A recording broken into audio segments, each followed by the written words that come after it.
All right, so if you go ahead and change these 3 things on your RS4 Pro, your shots will be super smooth. And let me tell you, one of the points, you cannot access it on the gimbal. So the first tip is going to be to go inside the motor parameters. Going ahead and changing the tilt, roll, and pan will make a huge difference on how smooth your shots are. For example, go to the home screen. At the top left corner, you'll see that picture of the gimbal right there. So you'll see the first option there. If you touch on the tilt, let's say if I were to put this all the way down to 5, and let me go ahead and show you how easy and responsive it is when it's at such a low rating for tilt. So watch what happens now when I got it all the way up to 70.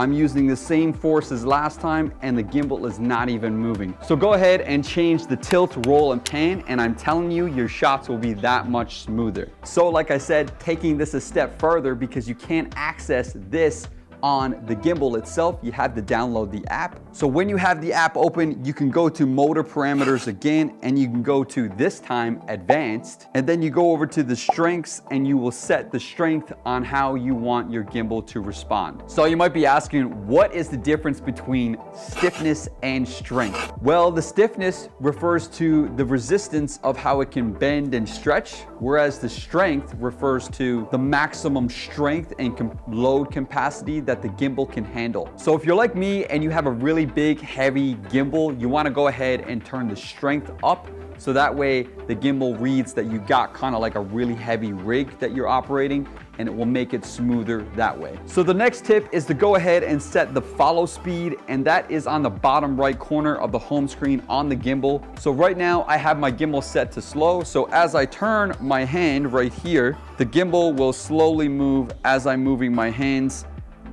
So that way, if you're moving around, it won't move suddenly or abruptly. But if you have it set to fast, look what that looks like. I'll move my hands right here and then watch the gimbal on how quick it turns.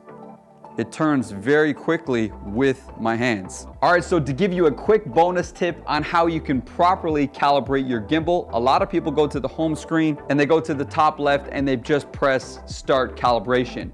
But there's actually a better way to do this, and that's if you slide down and you press the bottom right corner, which is the settings. Then you'll scroll down, and once you go ahead and press the gimbal auto check, it will calibrate the gimbal more accurately, in my opinion. All right, so those are some tips that you can apply to make your shots super smooth. And if you like this video, please give it a like. I actually have another video on my YouTube channel to go over some more tips and tricks. And if you're interested in that, go check that out.